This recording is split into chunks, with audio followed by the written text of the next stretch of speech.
Hey folks, welcome. It's another housecoat chat. Your dude in the housecoat justice truth. Yes, folks, it is a wonderful day. It is Friday and all that, and I am going to be winging a show today off the top of my head. I did not make any notes or do any kind of real preparation other than to think of what I want to say. After all, this is my opinion. We're here for fun, education, and a learning experience, and hopefully you like what I have to say. Now, to start off, I would like to say that it was a very sad night to see that the Canadian government, the CFIA, the Supreme Court of Canada, had decided that these hostages that we've been fighting for, that I've mentioned on my show on a few occasions, have been shot and killed over several hours last night. About 3.5 bullets per bird, folks. That's about 300 birds approximately. We don't have an official count, but hopefully we will have an official death count down the road. And basically, it is a huge, huge issue, in my opinion, because rights, freedoms, and everything else are being dictated from outside our country, people. And that is the truth. I don't want to say, conspiracy theories, because it is kind of fact. Mark Carney has signed away our sovereignty over to who? And HWOA, which is who but for animals. And the CFIA is the jackboot of this organization, punishing decent Canadians, just trying to raise livestock and everything else. And, for as long as it's drawn out and everything else, I am actually kind of surprised that this is the way they were going to call them. CFIA, the Canadian Food Inspection Agency, put out a statement today saying that it was the most humane way to kill the animals. I kind of disagree with that. In the cover of darkness, with a bunch of people with firearms shooting at these birds, they got small heads, big bodies with lots of feathers. How are you actually going to get a kill shot? Have any of these marksmen actually ever shot a large bird? Because birds are a little different than a deer, a bear, and everything else, because at least you kind of know where the kill zone is on a deer, bear, and elk, near the heart or the head, basically. Now, a ostrich head, it's basically really no bigger than a coffee cup, so trying to hit that, right? And these guys are using night vision goggles to shoot the animals because it's under the cover of darkness. And they were counting over 900 and something bullets that were shot at last night. This is what I would like to confirm, but I do believe that there was an actual shift change during the whole call process. So you can imagine that some of these birds were not shot at, not killed yet, are seeing their friends and family around them. Birds care, they have emotions and everything else. But yes, it had a shift change. And about I said 900, let's just say 1,000 rounds of bullets, 3.5 bullets per bird. And while we were all waiting for the court decision on what's going on with the birds, they've been quietly culling them with a blender, a barbiturate, and all that you need. I know it sounds strange, but they would drug the birds would collapse, they shoved them in a machine, and basically killed them like they do with some chicken farms when they call. And apparently, after the whole process is done, they don't need to send it to a special place because it's considered cooked and cleaned. They should have kept up with that, in my opinion, if the court order and the Supreme Court challenge was tossed aside. And it's a shame that it was. And again, the government refused to hear what these people had to say on why these birds should live. It's a shame. And I hope the decision haunts these Supreme Court justices. I hope that haunts the RCMP officers that participated in this operation. I hope you enjoyed your overtime, your per diem per day, and everything else to justify your reason for going. I don't understand it all, and everything else in between. All I could say is that it is kind of over, but it is not. A shout out to the people such as Dre Humphrey from Rebel News, Chris Dacey from his own media company, Dacey Media, for being there and showing the world what is going on. To the family, if you ever watch my show, I don't know how many people actually do. According to X, I've had 12,000 views on one of my videos. Whether they watched it all or not, I don't know. don't really care because I'm here just to talk. I'm not trying to bump up my ego or do anything like that because I'm just a dude in a house coat sharing an opinion. And I hope you all read more and actually do more. In fact, my dad called me yesterday and informed me those birds had the bird flu.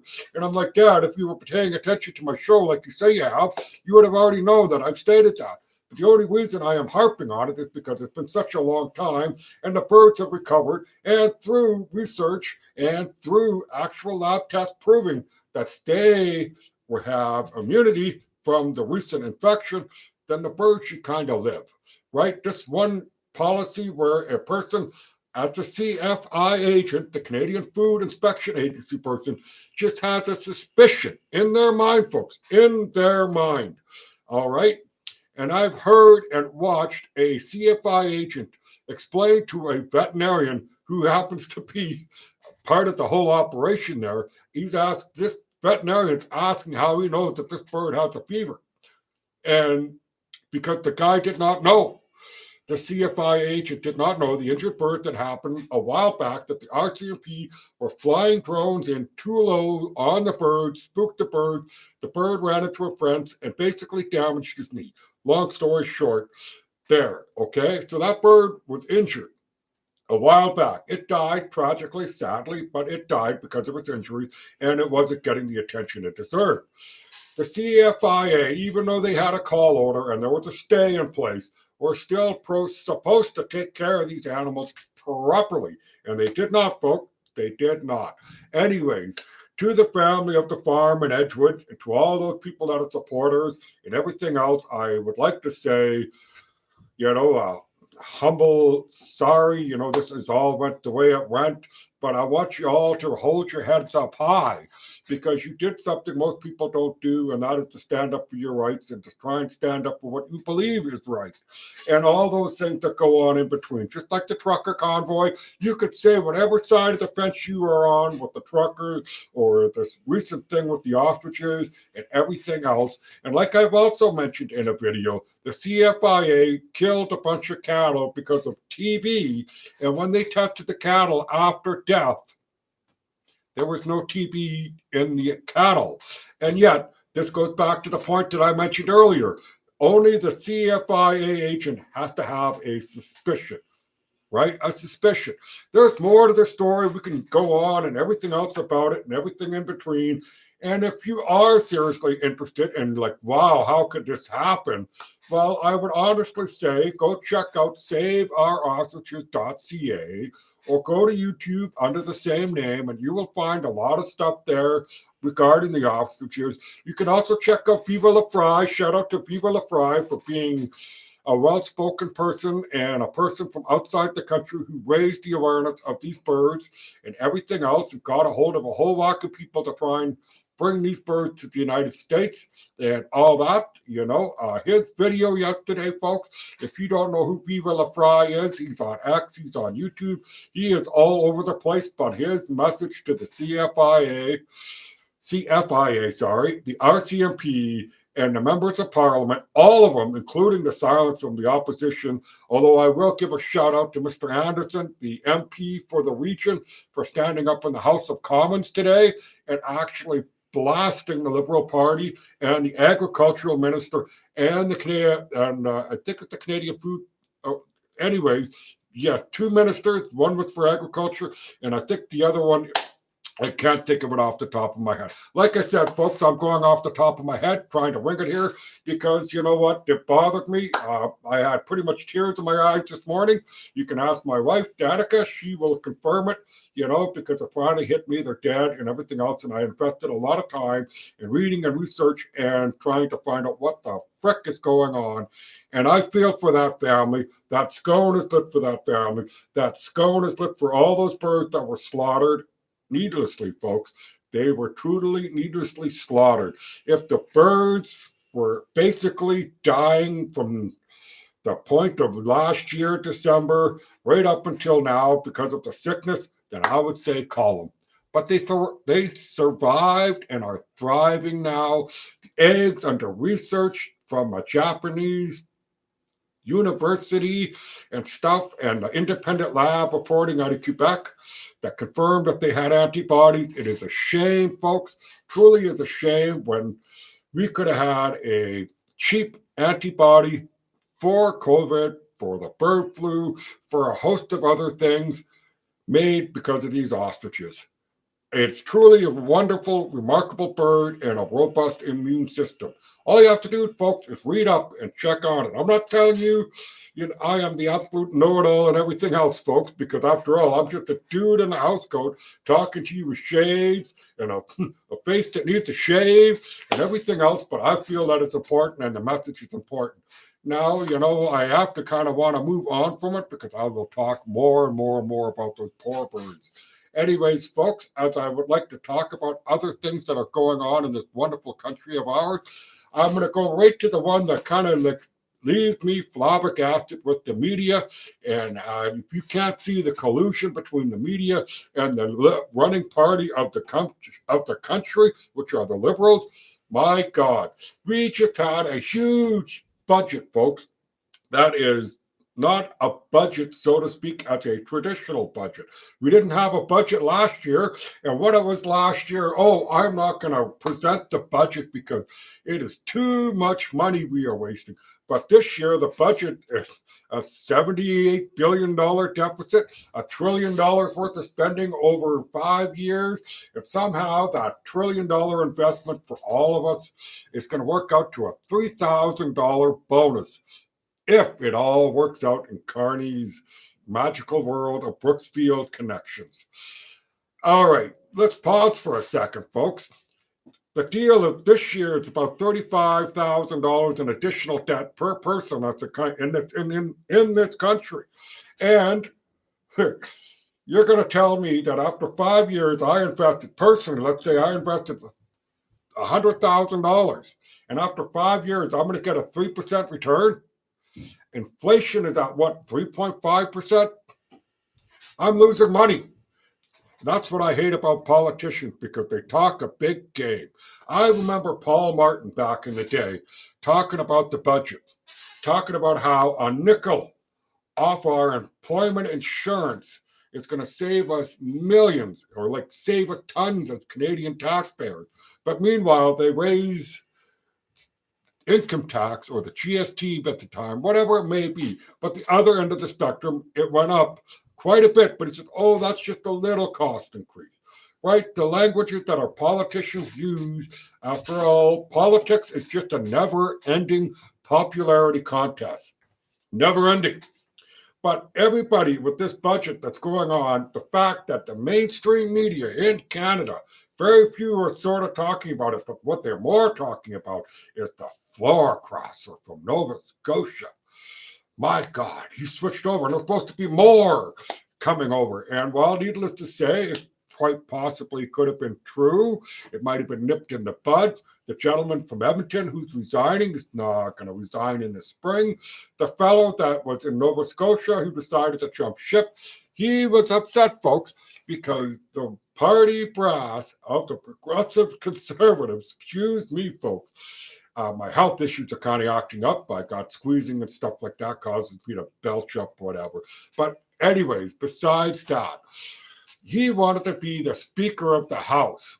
And the party brass and the conservatives said no, because we do not want to lose a seat. Very similar story in BC, where David Eby offered John Rustad, a person of his, to sit in the Speaker's chair, had to sign a good faith. But in reality, what happens is the Conservatives lose the vote. But we're not going to really go into the provincial side of things. I'm just comparing a similar story so that you can understand. The party that, this guy wanted to be the Speaker. It's an extra 50 grand a year, folks, to be the Speaker of the House. Nice chunk of change. I don't even make 50 grand a year anymore. But that is needless to say, whatever it might be. But he was upset. And if I caught a quote from Melanie Jolie, that she says we've been courting him for 5 years. Now, if you saw the election results of that riding in the last election that we had in April, there was about, I think, 800 difference in votes between the PC candidate and the Liberal candidate. So it's very close, tight race. There's a lot of issues in that area. I'm not really going to get into them, but I want to get back to the budget aspect of things because he split the budget. He also is taking our Canada pension plan, which is a tax, formal tax that we paid into, so that we can have a pension back in return. It's now considered an asset to the government to borrow more money. I did not dive down this other article in yet, but I will. There's approximately another $170 million or more, maybe even billions, folks, but we'll go with millions. That is not really in the budget, but it's going to be spent. And that is insane. I mean, we are giving away money to countries to study gender neutral rights. We are giving money away to a whole host of things that are just atrocious. The Veterans Affairs budget has been slashed. It's just crazy. And the bureaucracy keeps growing. The business development person that Mark Carney tapped on the shoulder, the Atco building lady, she has an office of one and a budget of $20 million. Look at today. And, it's just like the money is just magic to our politicians. And what's worse is you have a banker who's now a politician who already thinks that money grows on trees, and he knows it because he prints it, right? I mean, he is doing to Canada what he did to the United Kingdom by piling out a bunch of money, saying it's going to do wonders for the economy of United Kingdom. And look at United Kingdom now. I urge you to go look and check it out. I urge you to hear the people that are in positions of power say what evilness and stubbornness and ignorance that Mark Carney had about the whole ordeal in the UK, especially during Brexit. Remember, Mark is a globalist. His wife is tied into so many different agencies that get government monies and grants. His own child got a grant from the government, and she's not really a person in this country. And besides that, the budget, folks, and I really mean when you have to stress it, the media is not letting you see the whole picture. In fact, maybe you as individuals should go to the government website and actually read everything in the budget. It's atrocious. It's a lot of money. And, you take a look. We're going to support the LGBTQ plus community. We are going to give more money for halal slaughtering. It went from 2 million to 6 million to 16 million for halal kosher slaughtering. So why are we giving money away that's religious slaughtering of animals for the consumption of food? Why are we doing that? It should not already be done by the butchers, the religious people, whatever. It is retarded, but we are giving our money away for those things. And, meanwhile, we have so much going on in this country. We have the homeless problem. We have crisis. We got all these other things. They promised that we're going to spend a whole lot more money on the military. But get this. Everybody in the military from the top down is not allowed to talk about any of the money that is allocated for them. Also in the budget, folks, and this is higher than the NATO spending and what we spend basically on our military, is the gun confiscation program. Yes, they're saying it's voluntary to give up your gun, right? Voluntary now. Just wait. Australia, UK, these places, Mao, China, you name it. Every place that took guns away from the citizens, ask yourself this. Has the country got better? No, it's more totalitarian. You accept what we say and do. I'm almost at the point where saying, fuck it, I might try and become a politician. Why? Because I want the perks, the benefits, and the constant paycheck while the people suffer. That's what it means to me now that these politicians that sit and think they're so high and mighty, like David Eby, forcing everybody in the province. I know I'm rambling here, but like I said, I am trying to do a show off the top of my head and all that. But the land reconciliation thing, the court order, if you've read the court decision, it is mind-blowing. This person actually thanked the Native people at the end in a language and never explained to anybody else what the word meant and stuff. It is corrupted. It comes from the UN, UNIDRIP, and everything else to try and promote reconciliation for the indigenous people in the country. And get this, and since I am rambling and going on to another topic, since I'm talking about land and titles and indigenous people, chiefs are now allowed to sell to the Chinese. Chinese companies, multinational companies to come into these territories and build what they please and stuff. If you thought corruption was already bad in this country regarding the money that we have spent for the indigenous over the years and seeing the results of those investments, whatever you want to call them, and there's not much improvement, but the chief's got a nice house, got a nice car, and a few other things. And you notice that all these hobnob fests that are going around, everybody's fat, basically. Everybody's getting fed, but the people on the reserves, they're still struggling. I live near a reserve, and I see it in my own downtown of this little community of Vanderhoof. I want better for the indigenous, but if the people are only going to skim it at the top and give very little to the bottom and then cry that we don't have enough, I mean, no, I really wish that we could have kept the auditing program that Stephen Harper put in place to try and correct the corruption within these indigenous groups across this country. No chief anywhere in this country should actually be paid more than the prime minister. Seriously, think about that one. Why are certain tribes have their chief get astronomical salary? Ask yourself that. It is a shame. I mean, come on. I mean, I live in BC. My neighbor's trying to sell his house, and I'm pretty sure people are chilled now because of the wording that came out about the Cowichan thing. And notice that the Cowichan and Kamloops now, folks, these are developed areas worth billions. And like Sun Peaks Resort and Kamloops, the whole city and everything else, it is retarded. It is not the way to go, because I could tell you right now, down in the Cowichan, Richmond area, basically, places like Amazon and all the other big outfits, if there's another cost increase into their expenditures to run the business for a fee title to the Aboriginals, I don't think the warehouse is going to stay there for long. All those farmers that do blueberries and all the other berries in there, how much longer are they going to go? How about the people that have paid for years in taxes and mortgage payments on a piece of property that they said they thought was theirs, and now it's being taken away and it's almost worth nothing? You know, it is a shame. It is shame, shame, shame. And here I am rambling. I know I'm rambling, but these are important things. Remember, the ostrich call thing that happened should have never have happened. If you were to really deep dive and look into it and check out all the stories, kind of like I have, I'm not saying I did all the stories. I've even went down the rabbit holes where people saying, yeah, but they're still selling eggs and they're still doing this. They were a meat place. They were a meat thing. They switched gears. Now, whether or not you could buy the eggs and they could and all that stuff up to the point of the sickness, that may be true. But at the end of the day, there was a lot of research into these birds, and I know I'm included as a researcher in a way. I don't want to say I'm a researcher. I am a reader, and a reader that tries to understand stuff.